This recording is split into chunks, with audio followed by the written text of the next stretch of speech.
রীতিমতো লু বইছে দুর্গাপুর শহরে। শিল্পাঞ্চল দুর্গাপুরের তাপমাত্রা যেভাবে বেড়েছে তাতে সাধারণ পথচারী থেকে সাধারণ মানুষ তো রয়েছে, এবং তার সঙ্গে যারা দীর্ঘক্ষণ রোদে কাজ করেন সেই ট্রাফিক বিভাগের কর্মীরা এবং সিভিক ভলেন্টিয়াররা যারা এই পরিষেবা দেন দুর্গাপুরের বিভিন্ন রাস্তা সহ জাতীয় সড়কে, তারা অসুস্থ হয়ে পড়ছেন। যদিও তাদেরকে ডিপার্টমেন্ট থেকে নানান রকম ওআরএস সহ ঠান্ডা জল সহ নানান রকম ওষুধপত্রের ব্যবস্থা করা হচ্ছে, কিন্তু এই তীব্র গরমে কাজ করা প্রচণ্ড রকমভাবে কষ্টদায়ক। তার মধ্যে এই পরিষেবা দেওয়াতে তাদের প্রতি স্যালুট জানিয়েছেন দুর্গাপুর শহরবাসী। তাপমাত্রা বেড়ে যাওয়াতে প্রচণ্ড অসুবিধা হচ্ছে। ম্যাক্সিমাম যারা সিভিক যারা আমরা রাস্তায় রয়েছি, ম্যাক্সিমাম আমাদের স্টাফদের শরীর খারাপ হয়ে যাচ্ছে।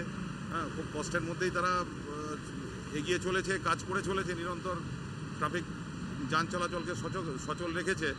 তো আমরা চেষ্টা করছি তাদেরকেও যথেষ্ট রিলিফ দেওয়ার চেষ্টা করছি। ওআরএস আমাদের ডিপার্টমেন্ট থেকে ওআরএস দেওয়া হয়েছে, জল দেওয়া হয়েছে, ছাতা, তারপরে মাস্ক টাইপের দেওয়া হয়েছে। আমরা এগুলো ব্যবহার করছি নিজেদেরকে সুস্থ রাখার জন্যে।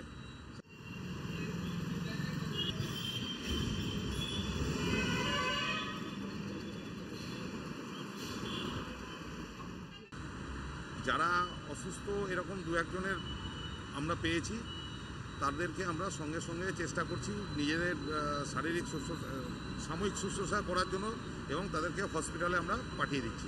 এই ট্রাফিক বিভাগের কর্মীরা এবং সিভিক ভলেন্টিয়াররা প্রতিদিন এই প্রচণ্ড গরমে শহরের রাস্তাসহ জাতীয় সড়কের রাস্তায় তারা এইখানে ট্রাফিক পরিষেবা দিচ্ছেন, এবং অনেকেই অসুস্থ হয়ে পড়ছেন এই প্রচণ্ড গরমের কারণে। এবং তীব্র লু বইছে দুর্গাপুর শিল্পাঞ্চলে, এবং এই দুর্গাপুর শিল্পাঞ্চলে বিভিন্ন গুরুত্বপূর্ণ জাতীয় সড়কের মোড় সহ শহরের রাস্তায় ট্রাফিক বিভাগের কর্মীরা তারা কিন্তু এই অবস্থাতেই তারা পরিষেবা দিচ্ছেন মানুষকে। আমার শহর দুর্গাপুর থেকে সঞ্জীব সুই, কলকাতা টিভি।